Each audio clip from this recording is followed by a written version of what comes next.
ദൈവത്തെ ആരാധിക്കുവാനും സ്തുതിക്കുവാനും ഒക്കെ കർത്താവായ ദൈവം തന്ന നല്ല അവസരത്തിനായി ഞാൻ ദൈവത്തിന് മഹത്വം അർപ്പിക്കുന്നു. ചില മാസങ്ങൾ അവൻ முடிவு தேவனுடைய சமூகத்துல அவன் சபையோடு சேர்ந்து இருப்பதற்கு தேவன் கொடுத்த சாக்கியத்துக்காக நான் துதிக்கிறேன், வாழ்த்துகிறேன். ദൈവം നിങ്ങളെ ഏവരെയും അനുഗ്രഹിക്കുവാനാകട്ടെ. വിശേഷാൽ അഫ്രാസനെ ഓർത്ത് ഞാൻ ദൈവത്തെ സ്തുതിക്കുന്നു. മുഖ്യமாக தேவனுடைய ஊழியரை நினைத்து நான் தேவனை துதிக்கிறேன். ഞാൻ കർത്താവിൽ വളരെ സ്നേഹിക്കുകയും ബഹുമാനിക്കുകയും ചെയ്യുന്ന ഒരു ദേവദാസനാണ്. അവൻ കർത്തൃക്കുള്ളാக நான் மிகவும் அன்பு கூறுகிற தேவனுடைய ஊழியராக இருக்கிறார். ഞങ്ങൾ പലപ്പോഴും ഫോണിൽ സംസാരിക്കുകയും പ്രാർത്ഥനാ വിഷയങ്ങളൊക്കെ അങ്ങോട്ടും ഇങ്ങോട്ടും ഷെയർ ചെയ്യാറൊക്കെ ഉണ്ട്.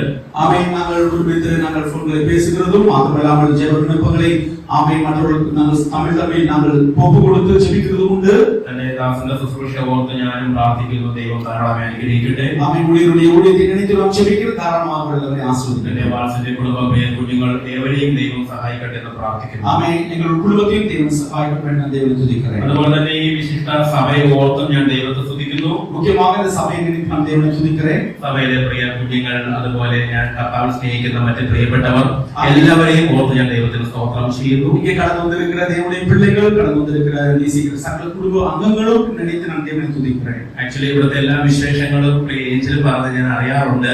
அவங்க இருக்கிற எல்லா விசேஷங்களும் ஏஞ்சல் சிஸ்டர் சொல்லி நான் கேட்கிறதுണ്ട്. പലപ്പോഴും ഇവിടെ കടന്നു വന്ന് നിങ്ങളോട് ചേർന്ന് ദൈവത്തെ ആരാധിക്കണമെന്നൊക്കെ ആഗ്രഹിച്ചിരുന്നുവെങ്കിലും ഞായറാഴ്ച അവിടുന്ന് മാറി നിൽക്കാൻ പറ്റാത്തതിന്റെ ബുദ്ധിമുട്ട് കൊണ്ടാണ് പലപ്പോഴും അതിന് സാധിക്കാത്തത്. அவன் உங்களோடு சேர்ந்து தேவனை ஆராதிக்க வேண்டும் என்கிற ஒரு விருப்பம் இருந்தது. ஆனால் எங்களுக்கு அங்க ஒரு ஆராதனை இருக்கிறதுனால அதை விட்டு வர முடியாத ஒரு சூழ்நிலையினால எங்களால் வர முடியவில்லை. ഇവിടെ ഒത്തിരി പേര് എനിക്കിപ്പോൾ പുതിയ മുഖമാണ്. ചില പുതിയ മുഖങ്ങൾ ഇങ്ങനെ இருக்கிறது. അവർക്ക് വേണ്ടി മാത്രം ഒരു വാക്ക് ഞാൻ എന്നെ ഒന്ന് പരിചയപ്പെടുത്താം. അവർക്ക് വേണ്ടി மட்டும் ഞാൻ ഇൻട്രോഡ്യൂസ് ചെയ്തിട്ട് കൊണ്ടുപോകാം. എന്റെ പേര് ഹരികൃഷ്ണൻ എന്നാണ്. എന്റെ പേര് ഹരികൃഷ്ണൻ. ഞാൻ ഇവിടെ ചെന്നൈയിൽ നിന്ന് ഒരു 80 കിലോമീറ്റർ മാറി ജോലി ചെയ്യുന്നു. ചെന്നൈയിൽ നിന്ന് 80 കിലോമീറ്റർ മാറി ഞാൻ വേലയിലായിരിக்கிறேன். അതോടൊപ്പം തന്നെ ഇന്ത്യ പെന്തക്കോസ്ത് ദൈവസഭയുടെ ചെന്നൈ മെട്രോ ഡിസ്ട്രിക്റ്റിന്റെ ഒരു ശുശ്രൂഷകനും കൂടെയാണ്. IPC ചർച്ചുമാനുடைய ஊழியக்காரனாக இருக்கிறேன். പ്രിയ ഏഞ്ചലുമായിട്ടുള്ള ബന്ധത്തിലാണ് ഞാൻ ഈ പോണ്ടിച്ചേരിയിൽ കടന്നു വന്നത്. இங்க இருக்கிற ஏஞ்சல் இருக்கிற அந்த உறவில் தான் இந்த പോണ്ടിച്ചേരി പട്ടണത്തിലേക്ക് കടന്നു വന്ന സമയം മുതൽ ഈ ദൈവസഭ ഞങ്ങളുടെ ജീവിതത്തിലെ ഒരു അനുഗ്രഹമാണ്. കടന്നു വന്ന നാட்கள் മുതൽ ഇങ്ങ இருக்கிற സഭ ഒരു വാണിക്കൽ പെരിയ ആശീർവാദமாக இருந்தது. ആമേൻ. ഹല്ലേലൂയ. എത്ര ദൈവമക്കൾക്ക് ഇന്ന് പകൽക്കാലം പ്രത്യാശയുണ്ട്. ഇങ്ങ இருக்கிற എത്ര தேவனுடைய பிள்ளைகளுக்கு நம்பிக்கை இருக்கிறது. ഞാൻ കർത്താവിനെ സ്നേഹിക്കുന്ന പ്രിയ ജേസൺ പാസ്റ്റർ പറഞ്ഞതുപോലെ തന്നെ ഹല്ലേലൂയ. അവൻ നാം ഇങ്ങ നേസിക്കുന്ന ജേസൺ சொன்னது போல ഈ ലോകം നമുക്ക് ഒട്ടും അനുകൂലമല്ല. இந்த உலகத்தில் இருக்கிற അനുഭവങ്ങൾ ഒന്നും നമുക്ക് അനുകൂലമായില്ല என்றாலும் കർത്താവ് തന്നെ പറഞ്ഞു ഈ ലോകത്തിൽ നിങ്ങൾക്ക് കഷ്ടമുണ്ട്. യേശുവേ சொன்னார் உலகத்தில் உங்களுக்கு உபദ്രവങ്ങൾ ഉണ്ട്. എന്നാൽ ഞാൻ ലോകത്തെ ജയിച്ചിരിക്കുന്നു. ஆனால் இயேசு சொல்கிறார் என்றால் நான் உலகத்தை ஜெயித்திருக்கிறேன். എത്രപേർക്ക് വിശ്വസിക്കാം ലോകത്തെ ജയിച്ചു എന്ന് പറഞ്ഞ കർത്താവ് നമ്മോട് കൂടെയുണ്ട്. ഉലകത്തെ ജയിച്ചിരിക്കുന്ന യേശു ക്രിസ്തു നമ്മോട് കൂടെ இருக்கிறார். ആമേൻ. അനേകം വിഷമിപ്പിക്കുന്ന കാര്യങ്ങൾ നമ്മൾ സമൂഹത്തിൽ കാണുമ്പോൾ വളരെയും ദുഃഖപ്പെടുത്തുന്ന അനുഭവങ്ങൾ നമ്മൾ കാതിലേക്ക് വിശ്വാസത്തിൽ നമ്മളെ മാറ്റിക്കളയുന്ന പല കാര്യങ്ങൾ നമ്മൾ സമൂഹത്തിൽ കാണുമ്പോൾ വിശ്വാസത്തിൽ നിന്ന് മാറ്റി പോടുന്ന പലതരമായ കാര്യങ്ങൾ നമ്മൾ കേൾക്കുമ്പോഴേ വചനം നമ്മെ ഓർമ്മിപ്പിക്കുന്ന ഒരു കാര്യമുണ്ട്. വചനം നമ്മെ ஞாபகப்படுத்துகிற ഒരു കാര്യം இருக்கிறது. അവസാനത്തോളം നീ പിടിച്ചു നിന്നാൽ ജീവകിരീടം നീ പ്രാപിക്കും. கடைசி பிரியந்தவரையும் நிலைத்திருந்து முடிவு பெறும் இருந்தால் தான் உங்களுக்கு ஜீவகிரீடம் கிடைக்கும் என்று வசனம் சொல்கிறது. ആമേൻ. ഹല്ലേലൂയ. ഹല്ലേലൂയ. ഞാൻ വളരെ ശാന്തമായിട്ടാണ് ദൈവത്തിന്റെ വചനം പ്രസംഗിക്കുന്നത്. അമികവും സാധത്തോടുതാണ് ദൈവത്തിന്റെ വചനത്തെ ഞാൻ പ്രസംഗിക്കുന്നത്. ഞാൻ വിശ്വസിക്കുന്നു വചനം പ്രസംഗിക്കുമ്പോൾ ചില അത്ഭുതങ്ങൾ ഇവിടെ നടക്കും. ആമേൻ. വചനങ്ങൾ പ്രസംഗിക്കുമ്പോൾ ചില അത്ഭുതങ്ങൾ ഈ ഇടത്തിൽ നടക്കും. ചില വിടുതൽ ഇവിടെ നടക്കും. ചില വിടുതലുകൾ ഇവിടെ നടക്കും. ചില രോഗികളുടെ മേൽ സൗഖ്യം വ്യാപരിക്കും. വ്യാധിയുള്ളവരുടെ മേൽ കർത്തർ സുഖം കൊടുപ്പാർ. ആമേൻ. എത്രപേർ വിശ്വസിക്കുന്നുണ്ട്? എത്രപേർ വിശ്വസിക്കുന്നീர்கள்? ഹല്ലേലൂയ. ഇന്ന് അല്പനേരത്തെ വചനചിന്തയ്ക്കായി നമുക്ക് മത്തായിയുടെ സുവിശേഷം 5-ാം അധ്യായം അതിന്റെ 14-ാമത്തെ വാക്യത്തിന്റെ ആദ്യ ഭാഗം ഒന്ന് വായിക്കാം. ആമേൻ. മത്തായി എഴുതിയ സുവിശേഷ പുസ്തകം 5-ാം അധ്യായം 5-ാം അധികാരം അതിന്റെ 14-ാമത്തെ വാക്യത്തിന്റെ ആദ്യ ഭാഗം 5-ാം അധികാരം 14-ാം വചനത്തിന്റെ തുടക്കം മുതൽ നമ്മൾ വാസിക്കണം. മതി. നിങ്ങൾ ലോകത്തിന്റെ വെളിച്ചമാകുന്നു. ഹല്ലേലൂയ. നിങ്ങൾ എന്താകുന്നു? ലോകത്തിന്റെ വെളിച്ചമാകുന്നു. നിങ്ങൾ ഉലകത്തിക്ക് വെളിച്ചമായി இருக்கிறீர்கள். എത്ര പേർക്ക് പറയാൻ പറ്റും ഞാൻ ലോകത്തിന്റെ വെളിച്ചമാണ്? ഇങ്ങ இருக்கிற എത്ര പേർക്ക് சொல்ல முடியும், நான் உலகத்திற்கு வெளிச்சமாய் இருக்கிறேன். ഹല്ലേലൂയ. ஹalleluya. പറയാമോ? ഹൃദയത്തിൽ തൊട്ട് പറയാമോ, ഞാൻ ഈ ലോകത്തിന്റെ വെളിച്ചമാണ്. இதை கொண்டு சொல்ல முடியுமா, நீங்கள் உலகத்துக்கு வெளிச்சமாய் ഇവിടെ இருக்கிறீர்கள். ഇരിക്കുന്ന ചിലർക്ക് വെളിച്ചം കൊടുക്കുവാൻ വേണ്ടി ദൈവം എന്നെ നിർത്തിയിരിക്കുന്നു. பல இருளில் இருக்கிற பல ஜனங்களுக்கு வெளிச்சம் கொடுப்பதற்காக கர்த்தர் என்னை நிறுத்தி இருக்கிறார். ആമേൻ. ഹല്ലേലൂയ. ഹല്ലേലൂയ.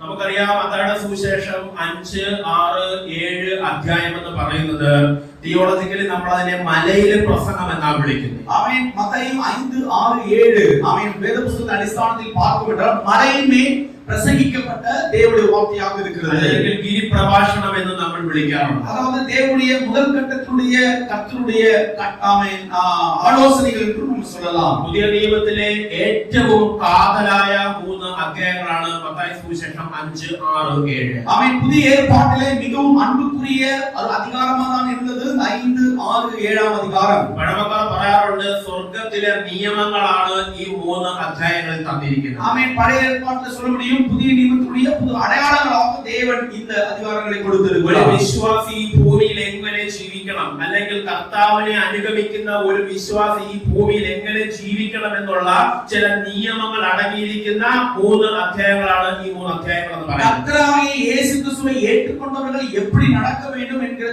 தெளிவான ஆலோசனையாக கொடுக்கப்பட்ட இயேசு கிறிஸ்து சொல்ல வார்த்தைகள் தான் 5ஆம் அதிகாரம் 6ஆம் அதிகாரம் 7ஆம் அதிகாரம் கொடுக்கப்பட்டிருக்கிறது. ഹല്ലേലൂയ. ഹല്ലേലൂയ. വചനം തന്നെ പറയുന്നു, എന്താണ് കർത്താവേ കർത്താവേ എന്ന് വിളിക്കുന്നവനല്ല, പിന്നെയോ ഈ വചനങ്ങളെ കേട്ട് അനുസരിക്കുന്നവരാണ് എന്ത്? ഹല്ലേലൂയ, ദൈവത്തിന്റെ മക്കൾ എന്ന് വിളിക്കപ്പെടുന്നത്. ஆமென். இயேசுவே ஆமென் ஆண்டவரே என்று சொல்லி ஆமென் அப்படி சொல்லி கூப்பிடுகிறவர்கள் அல்ல, யார் இந்த வசனத்தை ஏற்றுக்கொண்டு அதன்படி நடக்கிறார்களோ அவர்களை தான் இயேசு கிறிஸ்து ஏற்றுக்கொண்டிருக்கிறார். അതുകൂടെ കടന്നു പറയട്ടെ, നമുക്ക് ആരാധിക്കാൻ വേണ്ടി അല്ല ഈ 3 അധ്യായങ്ങൾ, പിന്നെയോ അനുസരിക്കാൻ വേണ്ടിയാ. இந்த 5ஆம் அதிகாரம் 6ஆம் அதிகாரம் 7ஆம் அதிகாரம் ஆராதிப்பதற்காக அல்ல, நாம் கீழ்ப்படிவதற்காக கொடுக்கப்பட்டிருக்கிற அதிகாரமாக ഭൂമിയിൽ இருக்கிறது. നമുക്ക് ചില നിയമങ്ങൾ ഇന്ത്യ ഗവൺമെന്റ് തന്നിരിക്കുന്നത് പോലെ തന്നെ இந்த உலகத்துல ஆமென் நம்முடைய இந்தியாவில சில கட்டளைகள் சில சட்டங்களை நமக்காய் கொடுத்திருக்கிறது போல രക്ഷിക്കപ്പെട്ട ഓരോ ദൈവ പൈതലും ഈ നിയമങ്ങൾ അനുസരിച്ച് ജീവിക്കണമെന്ന് സ്വർഗ്ഗസ്ഥനായ ദൈവം ആഗ്രഹിക്കുന്നു. ரட்சிக்கப்பட்டு தேவனுடைய பிள்ளைகளாய் இருக்கிறவர்கள் அதற்காக காத்திருக்கிறவர்கள் எல்லாரும் இந்த கட்டளைகளை கீழ்ப்படிய வேண்டும் என்று தெளிவாக வசனம் சொல்கிறது. ആമേൻ. ആമേൻ. ഹല്ലേലൂയ. ഹല്ലേലൂയ. ഈ വചനം ഈ ഭാഗത്താണ് നമ്മൾ വായിച്ചത്. നിങ്ങൾ എന്താണ്? ലോകത്തിന്റെ വെളിച്ചമാണ്. இந்த வசனத்தில் தான் முதலாக வாசித்தோம், நீங்கள் உலகத்துக்கு வெளிச்சமாய் இருக்கிறீர்கள். നാം ലോകത്തിന്റെ വെളിച്ചം എന്ന് പറയുമ്പോൾ നമ്മൾ ഓർക്കണം, നമ്മൾ ആരായിരുന്നു. நீங்கள் உலகத்திற்கு வெளிச்சம் என்று ஆமென் வசனம் கொடுக்கப்பட்டிருக்கும், நீங்கள் அதற்கு முன்பாக எப்படி இருந்தீர்கள்? ദൈവത്തിന്റെ വചനം പറയുന്നു, നിങ്ങൾ ഇരുട്ടായിരുന്നു. தேவனுடைய வசனம் சொல்ல நீங்கள் இருட்டில் இருந்தீர்கள். അല്ലേ? നമ്മൾ ഇരുട്ടായിരുന്നു. நீங்கள் இருட்டாகவே இருந்தீர்கள். ആ ഇരുളിൽ നിന്നാണ് ദൈവം നമ്മളെ എങ്ങോട്ട് കൊണ്ടുവന്നേ? ஏன்னா இருட்டில் இருந்து தான் தேவன் எங்கே கொண்டு வந்தார்? വെളിച്ചത്തിലേക്ക് இந்த കൊണ്ടുവന്നു. பெரிய வெளிச்சத்துக்குள்ளாய் கொண்டு வந்தார். ആമേൻ. ஆமென். കൊളോസ്യലേഖനം 1-ാം അധ്യായത്തിന്റെ 13-ാം വാക്യത്തിൽ നമുക്ക് കാണുന്നുണ്ട്, എന്താണ്?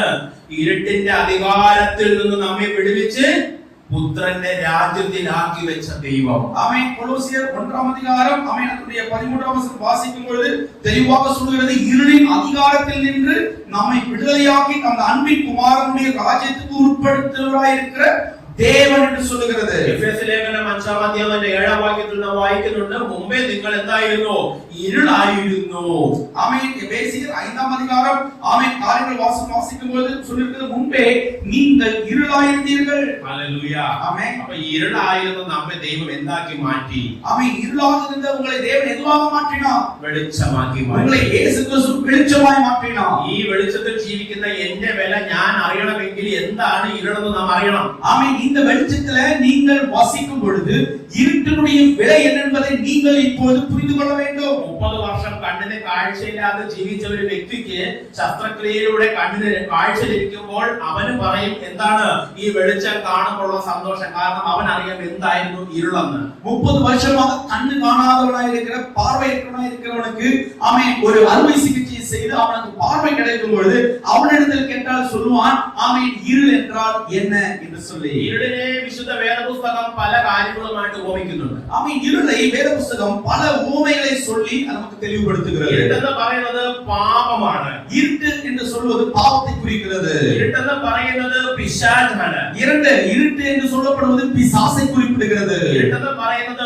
അന്ധകാരമാണ്. இருட்டு என்று சொல்வது அந்தகாரத்தை குறிப்பிடுகிறது. പാപത്തിന്റെ പാപത്തിന്റെ അധീനതയിൽ നിന്നാണ്, ആ ഇരുളിന്റെ അധീനതയിൽ നിന്നാണ്, ആ പിശാചിന്റെ കയ്യിൽ നിന്നാണ് ദൈവം നമ്മെ വിളിച്ച് എന്താക്കി മാറ്റിയത്? വെളിച്ചമാക്കി മാറ്റിയത്. அந்த பாவத்தினுடைய அடிமையிலிருந்தும் அடிமைத்தனத்திலிருந்தும் இருட்டினுடைய அதிகாரத்திலிருந்தும் பழைய அனுபவத்திலிருந்தும் நாம் கர்த்தர் நம்மை விடுவித்து வெளிச்சத்துக்குள்ளாய் கொண்டு வந்தார். പറയട്ടെ, നാം സന്തോഷിക്കേണ്ടത് നമുക്ക് ലഭിച്ച വിടുതലുകളെ ഓർത്തല്ല.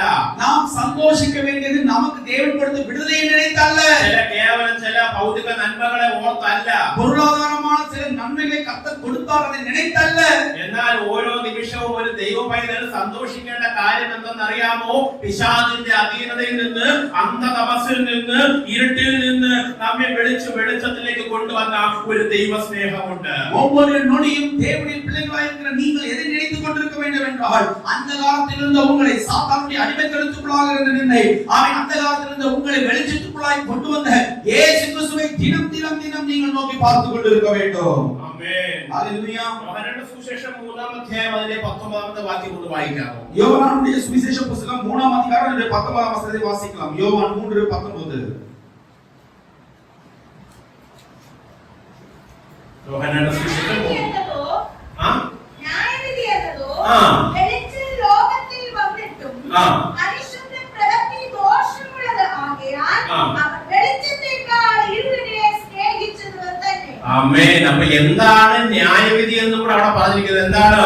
വെളിച്ചം ലോകത്തിൽ വന്നിട്ടും വെളിച്ചത്തെ സ്നേഹിക്കാതെ വീണ്ടും ഇരുളിനെ സ്നേഹിച്ചതിനെ വചനം എന്തായിട്ട് പറയുന്നു? ന്യായവിധിയായിട്ട് പറയുന്നു.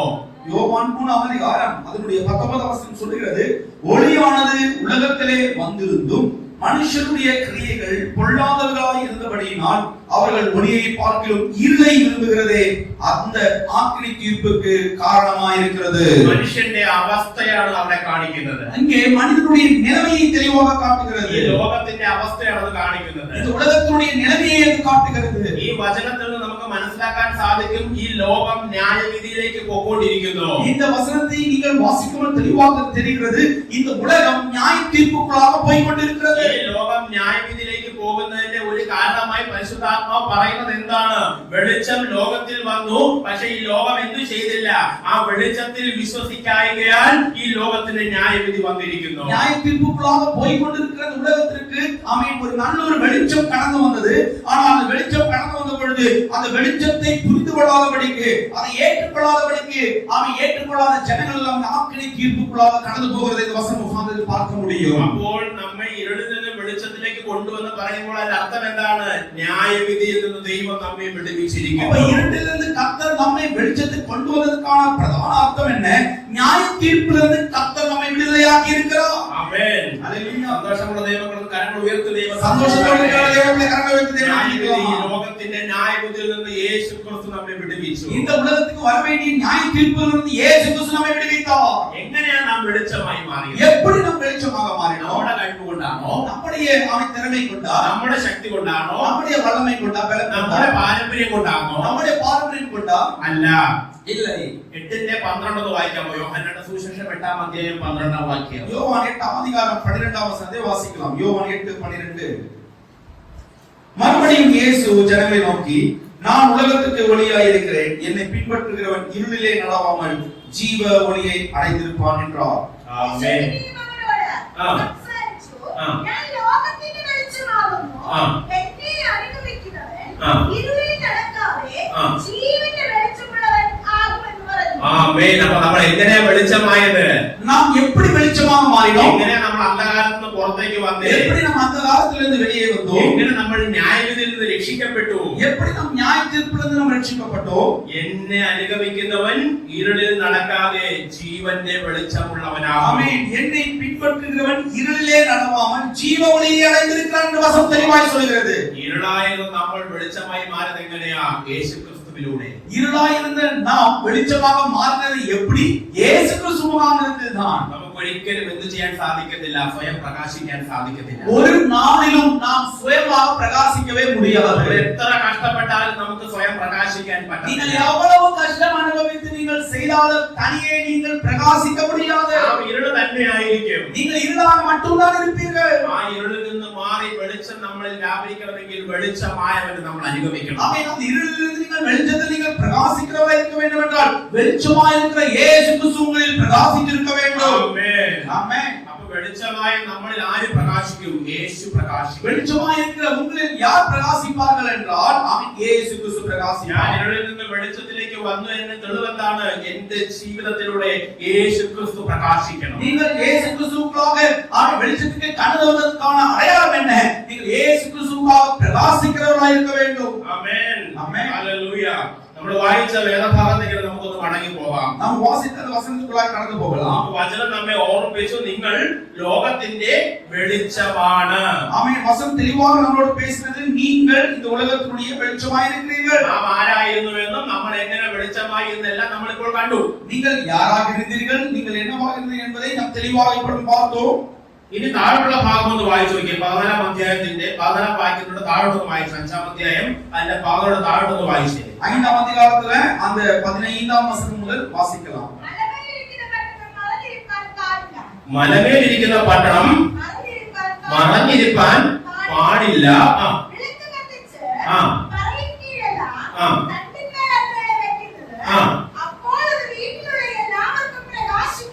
ആമേൻ. ഇവിടെ രണ്ട് കാര്യങ്ങൾ കർത്താവായ യേശു ക്രിസ്തു നമ്മെ ഓർമ്മിപ്പിക്കുന്നു. இங்க ரெண்டு காரியங்களை ஆண்டவராகிய இயேசு கிறிஸ்து നമ്മെ ஞாபகப்படுத்துகிறார். ഒന്നാമത്തെ കാര്യം എന്താണ്? മലമേലിരിക്കുന്ന പട്ടണം എന്ത് ചെയ്യാൻ പാടില്ല? മറഞ്ഞിരിക്കാൻ പാടില്ല.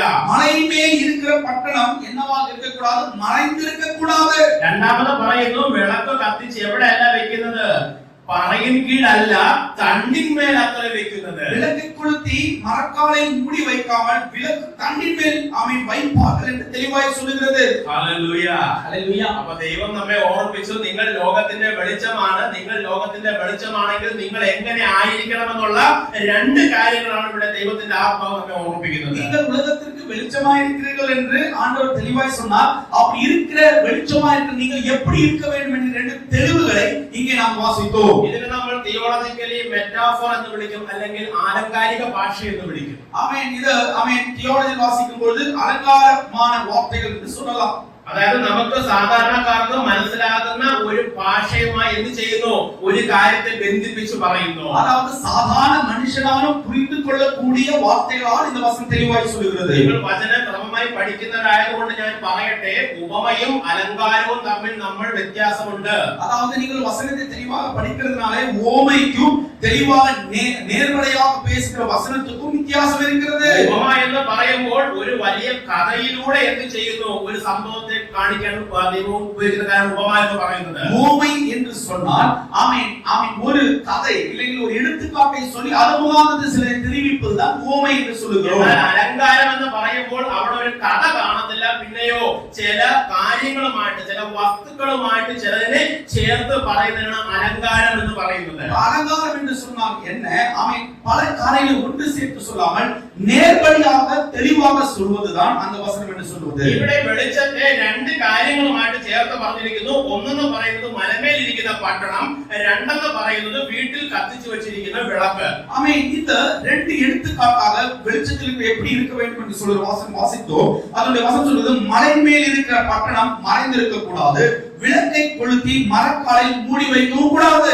ഈ മലമേലിരിക്കുന്ന പട്ടണം എന്ന് പറഞ്ഞാൽ എന്താണെന്നറിയാമോ? மலை மேல் இருக்கிற பட்டணம் என்று சொன்னால் என்ன தெரியுமா? ഈ മലമേലിരിക്കുന്ന പട്ടണം എന്ന് പറയുന്നത് പണ്ട് കാലത്ത്, അല്ലെങ്കിൽ കർത്താവായ യേശുക്രിസ്തുവിന്റെ കാലത്ത് ധാരാളം പട്ടണങ്ങൾ എവിടെ ഉണ്ടായിരുന്നു? മലയുടെ മുകളിൽ ഉണ്ടായിരുന്നു. இந்த மலை மேல் இருக்கிற பட்டணம் எதை காட்டுகிறது? இயேசு கிறிஸ்து வாழ்ந்த அந்த காலங்களில ஆமென் பல ஜனங்கள் மலை மேல் இருக்கிறதை பார்த்தோம். അപ്പൊ ഈ ട്രാവലേഴ്സ് ഉണ്ടല്ലോ, യാത്ര ചെയ്യുന്നവർ, അല്ലെങ്കിൽ ഈ മലയുടെ മുകളിലേക്ക് യാത്ര ചെയ്ത് പോകുന്നവർ, അന്ന് ഗൂഗിൾ മാപ്പോ അല്ലെങ്കിൽ അങ്ങനെയുള്ള കാര്യങ്ങളൊന്നും ഇല്ലാത്തത് കൊണ്ട് ഏറ്റവും മലയുടെ മുകളിലിരിക്കുന്ന ആ പട്ടണത്തെ നോക്കിയായിരിക്കും എന്ത് ചെയ്യുന്നത്? യാത്രക്കാർ മുകളിലേക്ക് നടന്നു പോകുന്നത്. அந்த பழைய காலங்களில் கூகுள் மேப் அது மாதிரி காரியங்கள் கிடையாது.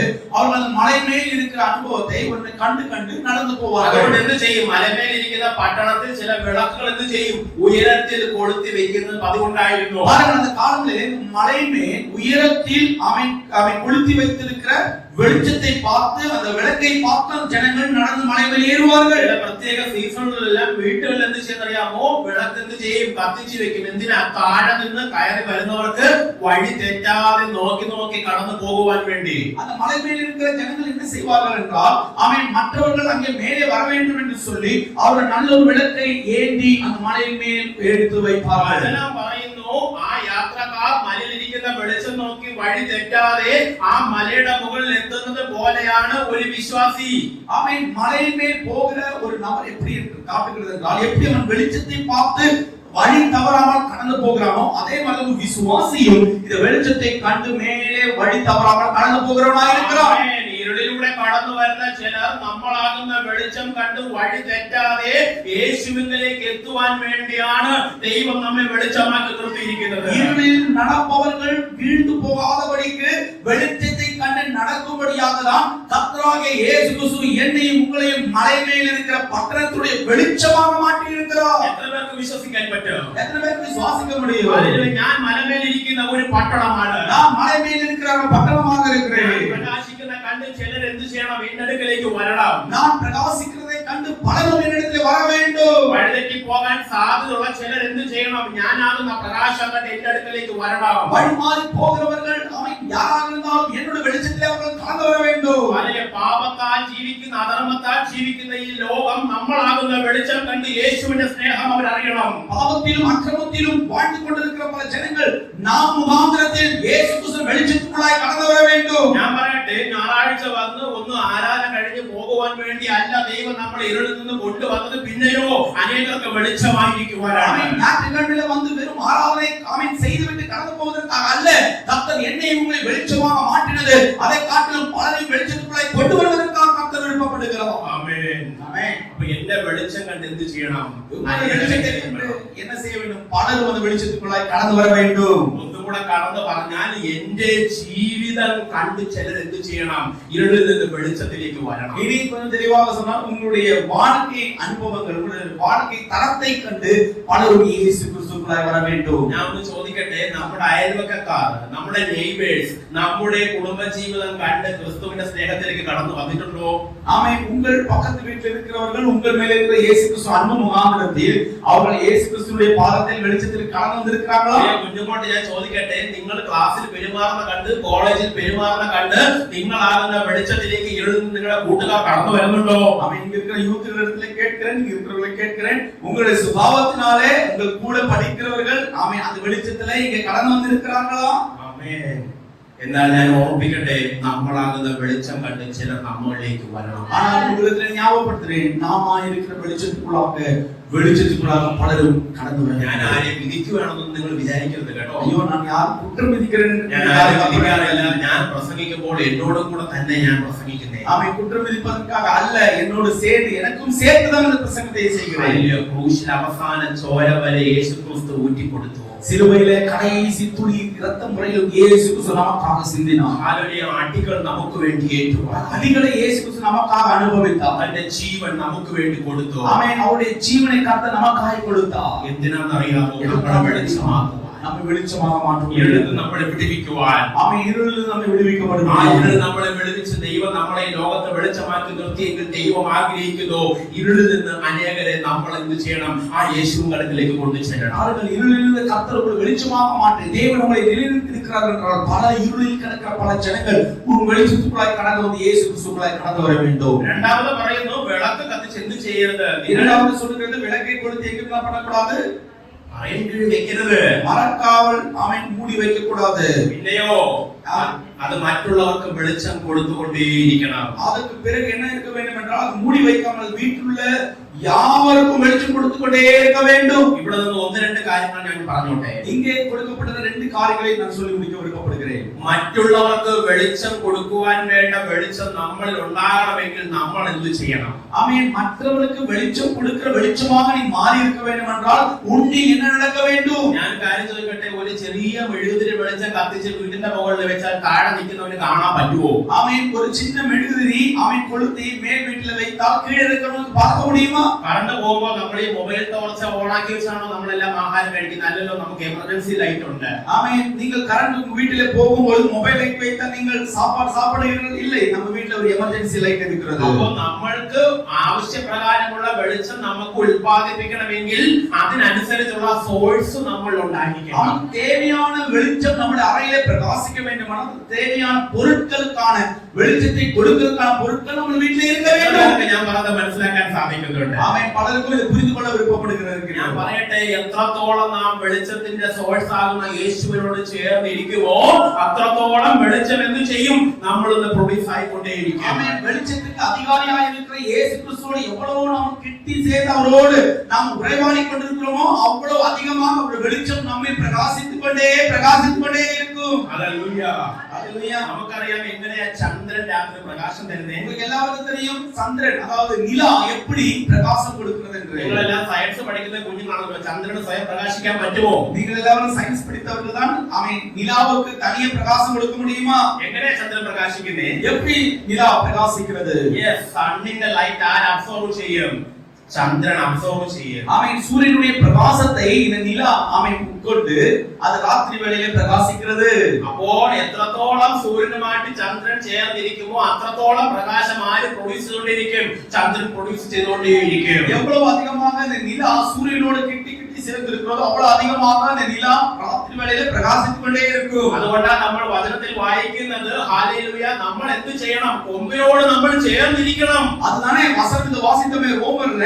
அதனால நீங்கள் எப்படி இருக்க வேண்டும்? ஆமென். அந்த கொம்போடு ஒளிவு கொம்போடு நீங்கள் ஒன்று சேர்க்கப்பட்டவர்களாக ஒருமித்து இருக்க வேண்டும். ഹല്ലേലൂയ. ഞായറാഴ്ച മാത്രം വന്നാൽ നമുക്ക് എന്ത് ചെയ്യാൻ പറ്റത്തില്ല? ഈ പ്രകാശം ഒന്നും പ്രൊഡ്യൂസ് ചെയ്യാൻ പറ്റുകയില്ല. ஞாயிற்றுக்கிழமை மட்டும் வந்து தேவனை ஆராதித்து கடந்து போய் கொண்டிருந்தோம் என்றால் இந்த வெளிச்சத்தை நம்மால் பிரகாசிப்பிக்க முடியாது. ഓരോ നിമിഷവും നാം യേശുവിനോട് കൂടെ ചേർന്നിരിക്കണം. ஒவ்வொரு நாளும் இயேசு கிறிஸ்துவோடு சேர்ந்து நடக்கணும். നാം സ്കൂളിലായിരിക്കുമ്പോൾ, കോളേജിലായിരിക്കുമ്പോൾ, ജോലി സ്ഥലത്തായിരിക്കുമ്പോൾ, ഉറങ്ങുമ്പോൾ, ഇരിക്കുമ്പോൾ, എഴുന്നേൽക്കുമ്പോൾ എപ്പോഴും നമ്മുടെ കൂടെ ആര് വേണം? യേശു വേണം. ஆமென். உங்கள் ஸ்கூலிலும் உங்களுடைய காலேஜிலும் உங்களுடைய நடப்பிலும் எங்கே எல்லாம் நீங்கள் நடக்கிறீர்களோ அந்த எல்லா இடங்களிலும் இயேசு கிறிஸ்துவோடு சேர்ந்து உறவு வேண்டும். മലയാളത്തിൽ ഒരു ചൊല്ലുണ്ട്, മുല്ലപ്പൂമ്പൊടി ഏറ്റുകിടക്കും കല്ലിനും ഉണ്ട് ഒരു സൗരഭ്യം. ஆமென். மலையாளத்தில் சொல்லி கேட்டிருக்கிறீர்கள். ஆமென். அதற்கான அர்த்தம் என்னவென்றால் முல்லைப்பூவோடு சேர்ந்து இருக்கிறவர்களுக்கு அந்த முல்லைப்பூவுடைய மனம் அவர் மேல் அடித்துக் கொண்டே இருக்கும். മനസ്സിലായോ? കല്ലിനോട് ചേർന്നിരിക്കുന്നത് എന്ത് ചെയ്യും? കല്ലിന്റെ സ്വഭാവം കാണിക്കും. ചാണകത്തോട് ചേർന്നിരിക്കവൻ ചാണകം മണക്കും. മുല്ലപ്പൂവിനോട് ചേർന്നിരുന്നാലോ മുല്ലപ്പൂ മണത്തുകൊണ്ടേയിരിക്കും. அதாவது கல்லோடு சேர்ந்து கல்லுடைய மனம் தான் மேல் வீசும். அதேபோல் மாட்டு சாணத்தோடு இருக்கிறவர்கள் அந்த சாணத்தினுடைய மனம் தான் வீசும். ஆனால் முல்லைப்பூவோடு சேர்ந்து இருக்கிறவனுக்கு முல்லைப்பூவுடைய மனம் வீசிக்கொண்டே இருக்கும். അപ്പൊ വെളിച്ചം നമ്മൾ കൊണ്ടാണ് എന്ത് ചെയ്യണം? വെളിച്ചത്തിന്റെ ഉറവിടമായ യേശുവിനോട് കൂടെ ചേർന്നിരിക്കണം. ஆமென். இப்படி ஆமென். நீங்கள் வெளிச்சத்தை பிரகாசிக்கிறவராய் இருக்க வேண்டும் என்றால் வெளிச்சமாக இருக்கிற இயேசு கிறிஸ்துவோடு நீங்கள் தினம் தினம் ஒன்று சேர்ந்து இருக்கிறவராய் இருக்க வேண்டும். ഹല്ലേലൂയ. ഹല്ലേലൂയ. രണ്ടാമത്തെ കാര്യം ഞാൻ പറയട്ടെ, ഡാർക്ക്നെസ് കൂടുന്തോറും നമ്മുടെ ലൈറ്റിന്റെ പവർ എന്ത് ചെയ്യണം? கூடிக்கொண்டேയിരിക്കണം. அதாவது இருளினுடைய அதிகாரம் அதிகமாய் கொண்டு இருக்கும் பொழுது உங்களுக்குள்ளாக இருக்கிற வெளிச்சமும் அதிகமாய் கொண்டே இருக்க வேண்டும். ആമേൻ.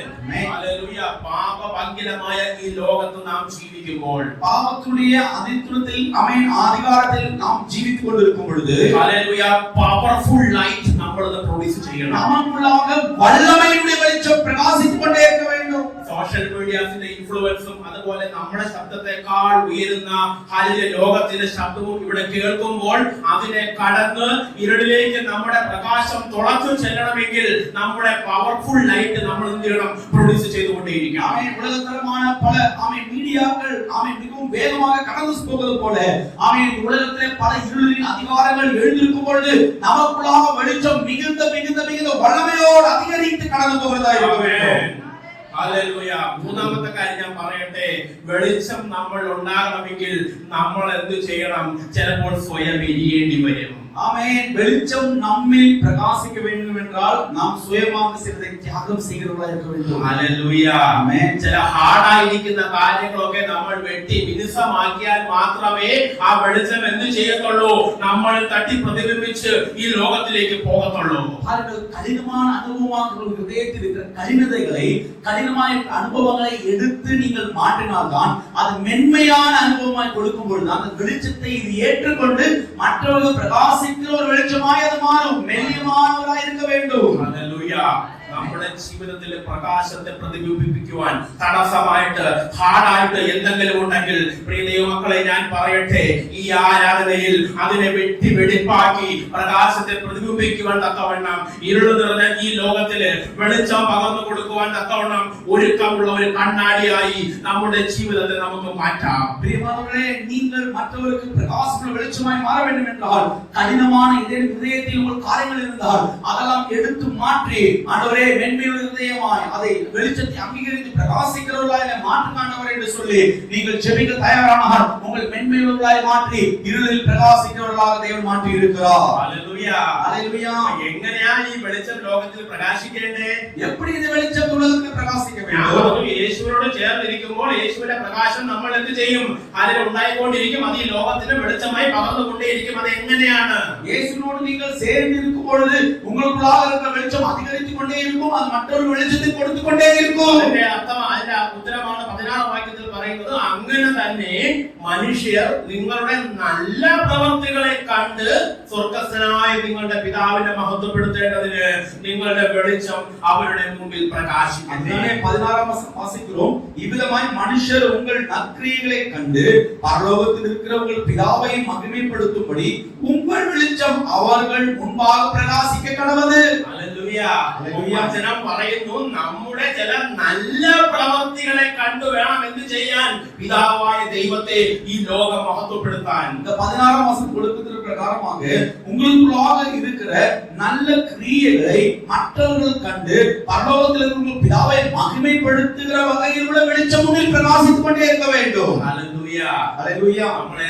നമ്മൾ സുവിശേഷം പറയാൻ പോയാലും, எவ்வளவு நாம் அதிகமாக சுவிசேஷம் சொல்ல போனாலும், നമ്മൾ എത്ര ട്രാക്ട് ഡിസ്ട്രിബ്യൂട്ട് ചെയ്തെന്ന് പറഞ്ഞാലും, நாம் எவ்வளவு அதிகமான டிராக்டுகள் கைப்பிரதிகளை மற்றவர்களுக்கு கொடுத்தாலும், ഏറ്റവും വലിയ സുവിശേഷം എന്താണെന്ന് പറയട്ടെ. மிகவும் மிகவும் பெரிதான சுவிசேஷம் என்ன தெரியுமா? ഇരുളായിരുന്ന എന്നിലൂടെ இருளாய் இருக்கிற என் கூடாக ഈ ലോകത്തിന് വെളിച്ചമാകും വണ്ണം இந்த உலகத்துக்கு வெளிச்சமாய் மாறும்படியாக യേശുക്രിസ്തുവിന്റെ സ്നേഹം ഈ ലോകത്തിലേക്ക് പ്രതിഫലിപ്പിക്കുന്നതാണ് ഏറ്റവും വലിയ സുവിശേഷം എന്ന് ஆமென். പറയുന്നത്. இயேசு கிறிஸ்துவின் வெளிச்சத்தை மற்றவர்கள் பிரகாசிப்பிக்கிறவர்கள் தான் இந்த சுவிசேஷத்தின் பெரிய ஒளியாய் இருக்கிறது. 5 മണിക്കൂർ പോണ്ടിച്ചേരിയിൽ മൈക്ക് കെട്ടി പ്രസംഗിച്ചിട്ടും ഹല്ലേലൂയ, യേശുക്രിസ്തുവിന്റെ വെളിച്ചം എന്നിലൂടെ പ്രകാശിച്ച് ഈ ലോകത്തിന് പിതാവായ ദൈവത്തെ മഹത്വപ്പെടുത്തേണ്ട നല്ല പ്രവർത്തികൾ എന്റെ ജീവിതത്തിൽ ഇല്ല എങ്കിൽ ഹല്ലേലൂയ, ഞാൻ ചെയ്യുന്ന പ്രവൃത്തി ഉപയോഗമില്ലാത്തതാണ്. பாருங்கள், 5 மணி நேரம் பாண்டிச்சேரி பட்டணத்தில் எடுத்து மைக்குகள் எடுத்து நான் பிரசங்கித்தாலும் என்னுடைய கிரியைகள் நல்ல கிரியைகளா இல்லை என்றால் எனக்குள்ளாக வெளிச்சம் இல்லை. அந்த வெளிச்சம் அங்க பிரகாசிக்கும் பிரகாசிக்காது. ഞാനൊന്ന് തുറന്ന് പറഞ്ഞോട്ടെ, കൺഫ്യൂഷൻ മാറ്റാനാണ്. നമ്മുടെ നല്ല പ്രവർത്തികൾ കൊണ്ടല്ല നമ്മൾ രക്ഷിക്കപ്പെടുന്നത്. இன்னொரு நான் தெளிவாக சொல்லுகிறேன், நீங்கள் செய்கிற நற்கிரியைகளால் அல்ல நீங்கள் ரட்சிக்கப்படுவது. പക്ഷേ രക്ഷിക്കപ്പെട്ട ഒരു ദൈവ പൈതലിൽ നിന്ന് ദൈവം എന്ത് ആഗ്രഹിക്കുന്നു? ചില നല്ല പ്രവർത്തികൾ ആഗ്രഹിക്കുന്നു. ஆனால் ரட்சிக்கப்பட்டிருக்கிற தேவனுடைய பிள்ளைகள், இயேசு கிறிஸ்துவா வந்திருக்கிற பிள்ளைகளிடத்துல கர்த்தர் விருப்பப்படுகிற காரியம் என்னவென்றால் நீங்கள் நற்காரியங்களை செய்கிறவராய் இருக்க வேண்டும். ഹല്ലേലൂയ. ஹல்லேலூயா. നമുക്കറിയാം, നമ്മുടെ കർത്താവ് മനസ്സലിവുള്ള ദൈവമായിരുന്നു. உங்களுக்கு எல்லாருக்கும் தெரியும், நம்முடைய இயேசு கிறிஸ்து மிகவும் மிகவும் மனதை அவன் உருகுகிற தேவனாக இருக்கிறார். കർത്താവ് പലപ്പോഴും നമ്മൾ കാണുന്നു, കർത്താവ് കണ്ണുനീർ വാർത്തു നമ്മൾ பல நேரங்களில் நம்ம வாசித்தோம், இயேசு கண்ணீர் விட்டார். ഹല്ലേലൂയ. അവിടെ ഒന്ന് നാം ഓർക്കണം, കർത്താവ് യേശു ക്രിസ്തുവിന്റെ പേഴ്സണൽ വിഷയങ്ങൾക്ക് വേണ്ടി ആയിരുന്നില്ല കർത്താവ് കണ്ണുനീർ വാർത്തത്. പിന്നെയോ ഈ ലോകത്തെ കണ്ടപ്പോൾ, ഈ ലോകത്തിൽ കഷ്ടം അനുഭവിക്കുന്നവരെ കണ്ടപ്പോൾ, ഈ ലോകത്തിന്റെ പ്രയാസങ്ങൾ കണ്ടപ്പോൾ, അതിലുപരിയായിട്ട് മനുഷ്യനെ കണ്ടപ്പോഴാണ് എന്ത് ചെയ്തത്? ദൈവത്തിന്റെ സ്നേഹം അവിടെ വെളിപ്പെട്ടത്. பிரியமானவர்களே, அவன் இயேசு கிறிஸ்து தன் சொந்த காரியங்களுக்காக கண்ணீர் விடவில்லை.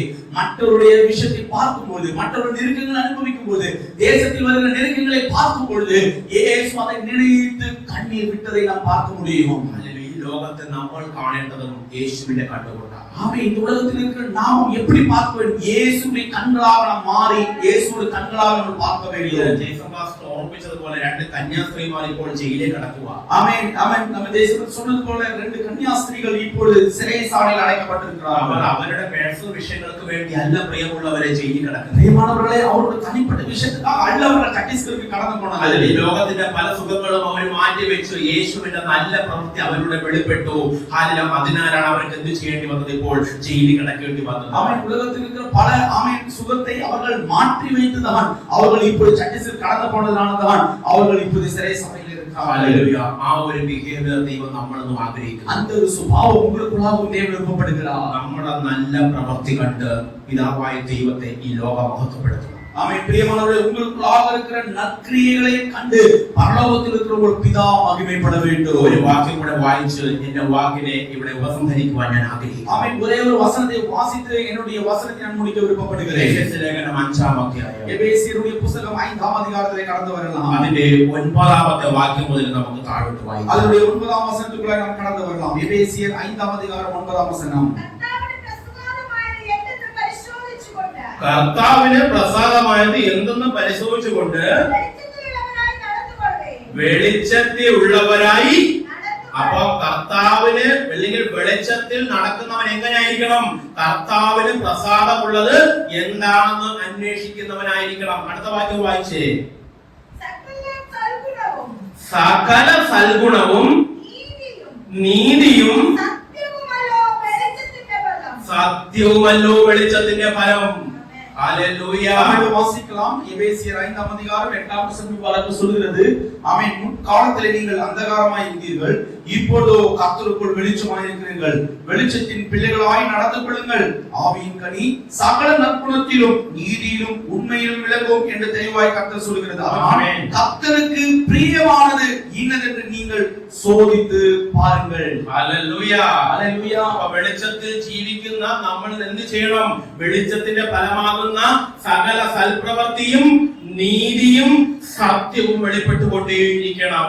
தேவனுடைய பிள்ளைகளே, வெளிச்சத்தில் நடக்கிற உங்களுக்குள்ளாக என்ன நடக்க வேண்டும் என்றால், ஆவியின் கனியாய் இருக்கிற சகல நற்குணத்திலும் நீதியிலும் உண்மையிலும் விளங்குகிற கர்த்தருக்கு பிரியமானது இன்னதென்று நீங்கள் சோதித்து பார்த்து வாழ்கிறவர்களாய் இருக்க வேண்டும். ഹല്ലേലൂയ. ഹല്ലേലൂയ. ഈ സത്യവും നീതിയും ഹല്ലേലൂയ സൽഗുണവുമാണ് പ്രിയമക്കളെ മലയിലിരിക്കുന്ന പട്ടണത്തിലെ വെളിച്ചം പോലെ ഈ ലോകത്തിൽ പ്രകാശിക്കേണ്ടത്. பிரியமானவர்களே, இந்த சத்தியமும் நீதியும் இந்த உண்மையும் தான் அவன் மலை மேல் இருக்கிற பட்டணம் போல் மற்றவருக்கு பிரகாசத்தை கொடுக்கிறது. നമ്മൾ തന്നെ ഒന്ന് ശോധന ചെയ്യാമോ ഈ പകൽക്കാലം? இன்று உங்களை நீங்களே சோதித்து அறிய முடியுமா இந்த பகல் வேளையில்? ആരും പരസ്പരം നോക്കുകയോ കൂട്ടുകാരനെ വിധിക്കുകയോ ഒന്നും വേണ്ട. നമ്മുടെ ഹൃദയത്തിലേക്ക് തന്നെ നമുക്കൊന്ന് നോക്കാമോ? ആമേൻ ആമേൻ. நீங்கள் மற்றவர்களை விதிக்காமல் உங்களை நீங்களே ஒன்று சோதித்து பாருங்கள். പരിശുദ്ധാത്മാവേ, സകല സൽഗുണവും നീതിയും സത്യവുമാണോ എന്റെ ജീവിതത്തിൽ നിന്ന് പുറപ്പെട്ടുകൊണ്ടേയിരിക്കുന്നത്? சொல்ல முடியுமா? ஆண்டவரே, ஆவியின் கனியாக சகல நற்குணமும் நீதியும் உண்மையுமா என்னுடைய இதயத்திலே தினம் தினம் விளங்கிக் கொண்டிருக்கிறது? ஆமென். பிரியமா இருக்கிறதா என்று நீங்கள் நினைத்து பாருங்கள். യേശു ക്രിസ്തു കാണുന്നപ്പോൾ എനിക്ക് ലോകത്തെ കാണാൻ പറ്റുന്നുണ്ടോ? இயேசு கிறிஸ்து எப்படி உலகத்தை பார்த்தாரோ அதே போல் உங்களால் பார்க்க முடிகிறதா? ഒരു മലയിലെ പട്ടണം പ്രകാശം പകർന്നു കൊടുക്കുന്ന പോലെ എനിക്ക് പ്രകാശം പകർന്നു കൊടുക്കാൻ പറ്റുന്നുണ്ടോ? ஒரு மலை மேல் இருக்கிற பட்டணம் மற்றவருக்கு பிரகாசத்தை கொடுக்கிறது போல நீங்களும் மற்றவருக்கு பிரகாசத்தை கொடுத்து கொண்டிருக்கிறீர்களா?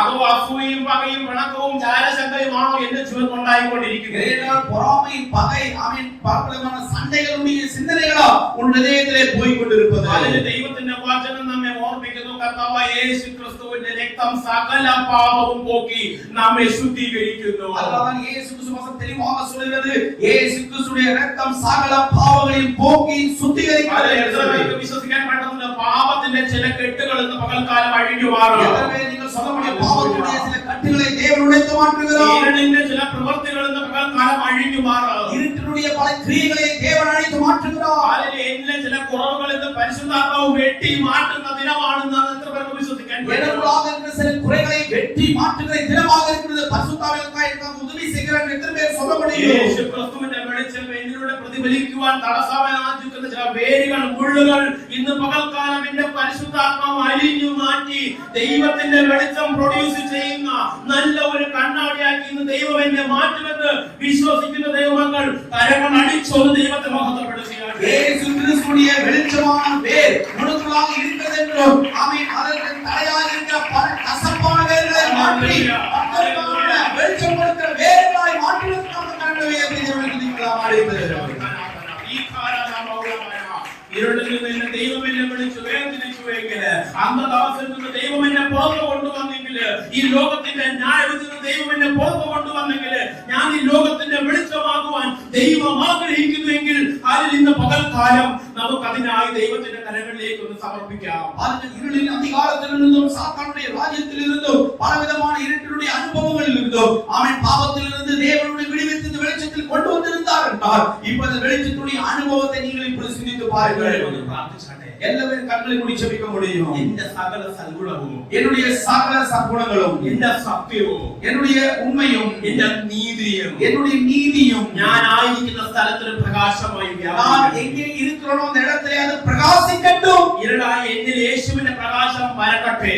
இருளாய் இருக்கிற எனக்குள்ளாக இயேசு கிறிஸ்து வெளிச்சம் அதிகமாக பிரகாசிக்கட்டும். അത് കണ്ട് അനേകർ ക്രിസ്തുവിലേക്ക് കടന്നു വരുവാൻ ദൈവം ഇടയാക്കണമെന്ന് പ്രിയമാനവരെ அந்த கிரியைகளை கண்டு அந்த வெளிச்சத்தில் கண்டு பலரும் இயேசு கிறிஸ்துவுக்குள்ளாய் கடந்து എത്ര வரட்டும். പേർ വിശ്വസിക്കുന്നുണ്ട് നിങ്ങളുടെ വെളിച്ചം ഈ ലോകം കണ്ട് ഈ സഭയെ ദൈവം നിറയ്ക്കും? ஆமென். உங்களுக்குள்ளாக இருக்கிற வெளிச்சம் மாத்திரத்தை இந்த சபையை அந்த வெளிச்சத்துக்குள்ளாக பலரை கொண்டு வந்து தேவன் நிரப்புவார். ഹല്ലേലൂയ.